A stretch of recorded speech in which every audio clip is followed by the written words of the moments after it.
Indian army की रक्षा समझौतों के बारे में जब भी हम बात करते हैं तो अक्सर हमारा ज़्यादा फोकस सबमरीन्स या एयरक्राफ्ट्स पर रहता है। और इसमें ट्रक्स जैसा इक्विपमेंट जो बहुत ही ज़्यादा वाइटल है, हज़ारों की संख्या में ट्रक्स इस्तेमाल होते हैं, ये हमारे भी दायरे से या फिर हमारे रेडार से बाहर निकल जाते हैं।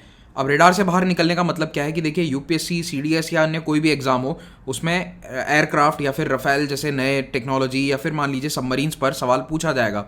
साथ ही में इंडियन आर्मी ट्रक्स कौन से इस्तेमाल करती है उस पर भी आपसे सवाल पूछा जा सकता है। तो कुछ ही दिन पहले इंडियन आर्मी ने 650 HMV यानी कि हाई मोबिलिटी व्हीकल खरीदने के लिए एक टेंडर फ्लोट कर दिया है। अब ये हाई मोबिलिटी व्हीकल क्या होता है? ये ऐसा ट्रक है जो किसी भी तरह के एरिया में काम कर सकता है और ये 6x6 कॉन्फ़िगरेशन का होगा। इसका मतलब है कि इसके अंदर जो 6 पहिए होते हैं वो एक साथ चल सकते हैं। नॉर्मली देखिए, आपकी जो कार होती है या कोई भी 4 व्हीलर होता है, उसके अंदर 2 व्हील के अंदर 2 व्हील्स में पावर होता है जो गाड़ी को पुश करता है या पुल करता है, डिपेंडिंग ऑन की एक्सल कहाँ पर है।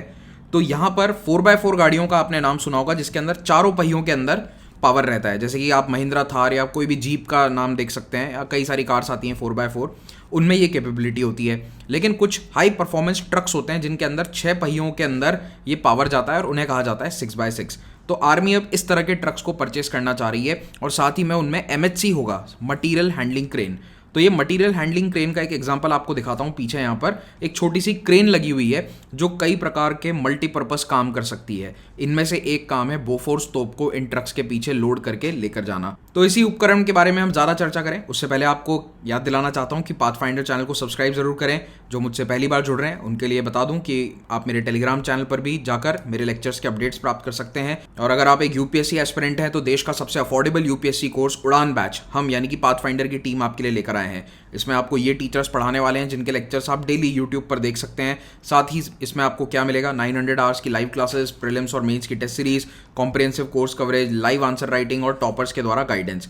इस कोर्स को ज्वाइन कैसे करना है? 2 तरीके हैं। नीचे पहले कमेंट में एक लिंक दिया गया है, या तो उस पर क्लिक कर लीजिए और वेबसाइट पे जाएंगे तो वहां पर प्राइस जो भी लिखा आ रहा है उसमें महिपाल कोड एंटर कर देना, तो वो प्राइस आ जाएगी 8400 रुपीज़ पर। दूसरा तरीका है कि आप इस फोन नंबर पर कॉल कीजिए 9595008800 और हमारी टीम आपको इस पूरे कोर्स के बारे में जानकारी दे देगी और जो भी आपको गाइडेंस की आवश्यकता है वो भी मिल जाएगी। हमने 4 ऑप्शनल सब्जेक्ट भी लॉन्च किए हैं, आप इनके बारे में भी जानकारी देख सकते हैं। वेबसाइट पर डिटेल इनकी सारी मिल जाएगी। History, anthropology, geography and PSIR optionals have been launched. ये ऑप्शनल भी 8420 रुपये में अवेलेबल है, which is the most affordable optional course of India currently. और दोनों GS और ऑप्शनल को कंबाइंड रूप से आप लेना चाहते हैं तो हमारा कंबाइंड सब्सक्रिप्शन आप 14,315 रुपीज़ में अवेल कर सकते हैं। ये प्राइसेस केवल अभी इंडिपेंडेंस डे सेल तक जारी रहेंगी। अगर आपको यूपीएससी के बेसिक भी क्लियर नहीं है, आप बिल्कुल बिगिनर लेवल पर हैं, तो आप NCERT बैच को ज्वाइन करके अपनी तैयारी स्टार्ट कर सकते हैं। हमने एक पाथफाइंडर पास लॉन्च किया है जो 2 साल के लिए अवेलेबल होगा। ये पास का क्या मतलब है? एक ऐसा वन टाइम एंट्री पास जो आपको पाथफाइंडर यूनिवर्सिटी में एंट्री दे देता है और उसके बाद आप जो चाहे बैच में बैठकर क्लासेस कर सकते हैं। आपको मान लीजिए पुराने बैच की क्लासेस करनी है, वो भी आप देख सकते हैं। आपको नया बैच स्टार्ट हो रहा है, उसकी क्लासेस में ज्वाइन करना है, that also you can do. भविष्य में हमारे जो भी बैचेस लॉन्च होंगे उनमें भी आपको कोई अलग से पैसा नहीं देना है। You can join any future batch for the next 2 years. तो अगर आप एक कॉलेज गोइंग स्टूडेंट हैं तो बेस्ट यही है कि आप ऑप्शनल, GS, फ्यूचर के आंसर राइटिंग, क्रैश कोर्सेज, जितने भी प्रकार के कोर्सेज आएंगे उन सबको ज्वाइन करने के लिए ये वाला पास अवेल कर सकते हैं। तो ये पास अभी आपको 20,000 रुपीज़ में मिलेगा। इसका लिंक भी नीचे आपको डिस्क्रिप्शन में मिल जाएगा। अब बात करते हैं इन ट्रक्स की। तो दोस्तों, ट्रक्स आर्मी के लिए एक लाइफलाइन की तरह है। कहीं पर भी फौजियों को पहुंचाना है, पर्सनल या इक्विपमेंट को पहुंचाना है, जैसे यहाँ पर एक बोफोर्स तोप है, ट्रक के पीछे बांधकर आप इसे कहीं भी ले गए। आप इसे ऊंची पहाड़ियों पर ले जा सकते हैं, आप इसे रेगिस्तान में कहीं पर ले जा सकते हैं। तो इस तरह का ट्रक काफ़ी वर्सेटाइल होता है, लेकिन ये सुविधा हर ट्रक में अवेलेबल नहीं होती। ये एक प्रकार की क्रेन है जो मटीरियल को भी हैंडल कर लेती है, इसीलिए उसे मैंने कहा था MHC, मटीरियल हैंडलिंग क्रेन। तो ये वाला MHC वाला जो ट्रक है ये सभी जगह अवेलेबल नहीं होता है। भारत की आर्मी के पास ऑलरेडी ये ट्रक्स हैं, लेकिन जो एग्जिस्टिंग ट्रक्स हैं स्कैनिया के, वो थोड़े पुराने होते जा रहे हैं। और ये ट्रक्स ज़्यादातर आप देखोगे कि इनमें 6 पहिए होते हैं। तो 3 यहाँ पर आपको जो है नज़र आ रहे हैं, ये तीनों पहिए जो हैं इनके अंदर सब में पावर जाता है। तो मतलब टोटल दोनों साइड के मिलाकर 6 पहिए हो जाएंगे। तो इसी प्रकार के व्हीकल यहाँ पर चाहिए जिनको आप 6x6 कहेंगे। इनमें सब में पावर होना चाहिए, कारण ऊंची पहाड़ियों पर, रेगिस्तान के अंदर मिट्टी में ये ट्रक्स फंस ना जाएं, तो उसके लिए ज़रूरी है कि इनका बहुत अच्छे तरीके से ट्रैक्शन लेना या पावर लेना ज़रूरी है। अब भारत की आर्मी ने पहले भी कई ट्रक्स के ऑर्डर दिए हैं। जैसे अभी कुछ ही समय पहले अशोक लीलैंड कंपनी को 800 करोड़ का एक बहुत बड़ा ऑर्डर गया था। उसमें भी 4x4 और 6x6 व्हीकल्स खरीदने की बात यहाँ पर हुई थी, और अभी ये फिर से 2 दिन पहले नया टेंडर सरकार या इंडियन आर्मी रिलीज कर रही है। तो अभी भी ट्रक्स अच्छे क्वालिटी के इंडियन आर्मी अशोक लेलैंड या टाटा कंपनी, ठीक है, ये टाटा नहीं है, टाटा कंपनी है, या टाटा से, इन सभी कंपनीज से ट्रक्स खरीदती रहती है। ट्रक्स जो हैं इंडियन आर्मी ने बहुत कंपनीज़ के लिए हैं। स्कैनिया के भी ट्रक्स हमारे पास रहे हैं। Scania is also European country. अगर कोई मुझे बता सकता है यूरोप के किस देश की कंपनी है स्कैनिया, तो बहुत अच्छा रहेगा, कमेंट में बताइएगा। तो ये सभी ट्रक्स भी टो कर सकते हैं, लेकिन इस टोइंग के साथ साथ कुछ और एडवांस फैसिलिटीज़ जो होती हैं वो इनके अंदर नहीं है। तो मेन तो मैंने आपको यही बताया कि एक क्रेन जैसा इक्विपमेंट रहता है, मटेरियल हैंडलिंग क्रेन, तो वो दूर दराज के क्षेत्रों में बहुत सारा सामान लिफ्ट कर सकता है। मान लो कोई आपको बहुत हैवी सामान 700-800 केजीज का उठवाना है, वो भी उस क्रेन से उठाकर इधर से उधर कराया जा सकता है। So it can even help in loading and unloading of ammunition. मान लीजिए कि ट्रक के अंदर आपने बहुत ही भारी भरकम असला बारूद रखा है, अब उसको उठाकर बाहर निकालना भी जो एक क्रेन का काम है, इंसान कर सकते हैं, लेकिन इंसान इतनी हाइट पर, ऑक्सीजन की जहाँ कमी होती है पहाड़ों में, वहाँ वो बहुत ही टिपिकल वर्क हो जाता है और उसमें बहुत समय लगता है अगर उसको एक व्यक्ति करे तो। उसकी बजाय क्रेन अगर ये काम करती है तो वो बहुत फास्ट होता है और मैनुअल एफर्ट की उसमें बचत हो जाती है। तो ये सारे फीचर्स स्कैनिया की ट्रक्स में थे, लेकिन ये स्कैनिया के ट्रक्स अब थोड़े से पुराने होते जा रहे हैं और कई ट्रक्स जो टाटा या क्रास के हैं उनके अंदर ये MHC इंस्टॉल नहीं आता, इसीलिए हमें नए वाले ट्रक्स खरीदने पड़ेंगे।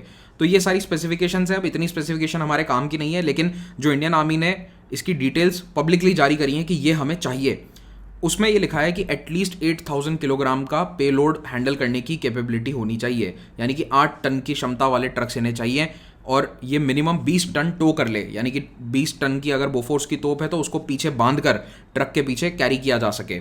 और टोटल वेट जो है वो 24 टन से एक्सीड नहीं होना चाहिए। Of course extreme weather conditions में अच्छे से काम करे। एंड एक इंटरेस्टिंग रिक्वायरमेंट ये है कि जो भी ट्रक होगा it should fit inside N IL-76 and C-17 airplane. और भारत सरकार की जो रेलवे लाइंस की ब्रॉडगेज की डब्बे होते हैं, जो बोगीज होती हैं, उनमें फिट हो जाना चाहिए। तो इसका कारण क्या है कि ट्रांसपोर्टेशन तुरंत हो सके। अक्सर जब युद्ध के लिए बहुत सारा ट्रांसपोर्टेशन होता है तो ट्रेन्स के माध्यम से होता है, लेकिन अगर पहाड़ी इलाके हैं जैसे लद्दाख है, अरुणाचल प्रदेश है, इस तरह के दूर दराज के इलाके हैं जहाँ ट्रेन कनेक्टिविटी नहीं है, वहाँ पर एरोप्लेन्स के माध्यम से ये सामान पहुँचाया जाता है। तो इसीलिए ये प्लेन के अंदर भी डायमेंशन वाइज फिट होना ज़रूरी है।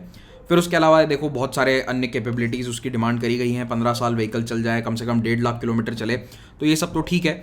व्हीकल का काम क्या है? देखिए 2 तरह के काम है। नंबर 1, हैवी एम्यूनेशन, उसको ट्रांसपोर्ट करना हाई एल्टीट्यूड के ऊपर, और हैवी इक्विपमेंट। आजकल कई तरह का इक्विपमेंट आता है जिसमें बोफोर्स तोप केवल एक एग्जांपल है। हॉविट्जर्स भी हो सकती हैं और गोलियां भी हो सकती है। बंदूक के लिए जो गोलियां चलती हैं ना, वो भी बड़े भारी क्रेट्स में आती है और उनको भी ट्रांसपोर्ट करना एक बहुत बड़ा टास्क होता है।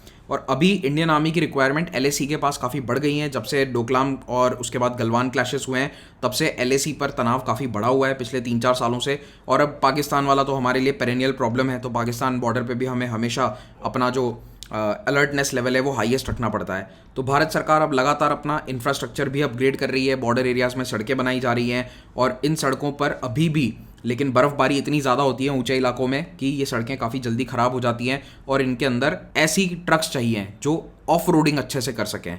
आई होप आप समझ पा रहे हैं कि जब ख़राब रास्ते होते हैं तो उनके अंदर एक कैपेबिलिटी, स्पेसिफिक कैपेबिलिटी चाहिए, तो वो 4x4 या 6x6 व्हीकल्स के अंदर ही होता है। अब इन व्हीकल्स का ज़्यादातर इस्तेमाल माना जा रहा है कि यहीं लद्दाख के इलाकों में या फिर नॉर्थ ईस्ट के इलाकों में किया जाएगा, जो चाइना का बॉर्डर है हमारा, उसके साथ। यहाँ पर आप देख ही सकते हैं कि टेरेन में कितने ऊंचे पहाड़ हैं, तो इनमें ट्रक्स अच्छे क्वालिटी के हमें चाहिए। और दूसरा जो ये बॉर्डर वाला इलाका राजस्थान के आसपास वाला है, गुजरात है, यहाँ पर काफ़ी बड़ा रेगिस्तानी इलाका है, तो यहाँ पर भी ये ट्रक्स काम में आएंगे। तो यहाँ पर भी रोड नेटवर्क हालांकि बेटर है, better than the mountains at least, but still बहुत दूर दराज के इलाके हैं, वहाँ पर सड़कें एग्जिस्ट नहीं करती।